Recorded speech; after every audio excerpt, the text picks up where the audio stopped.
Asnjë rezultat nuk prodhoi takimi i presidentës së Kosovës Vjosa Osmani me liderët e partive politike. Partia Demokratike e Kosovës kërkon kandidat tjetër nga lëvizja vetëvendosje. Lidhja Demokratike e Kosovës propozoi qeveri nacionale të tranzicionit e Aleanca për Ardhmërinë e Kosovës, tha se voton për një kandidat unifikues. Të vijë me një propozim që ka mjaft në grupin e tij parlamentar që marrin shumicën parlamentare.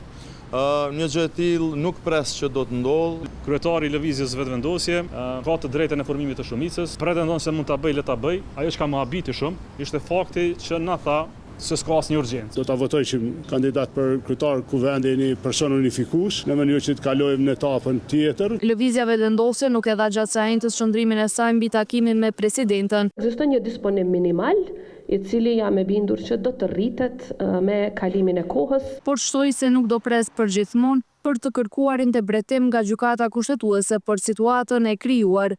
Sa i përket involvimit gjykatës kushtetuese, si presidente pra kam shprehur gatishmërinë, nuk ka pasur ndonjë kundërshti nga partitë që të shfrytëzohet një kompetencë e tillë, mirë po do të shohim nëse ditët në vijim partitë politike do të arrijnë ndonjë pajtim.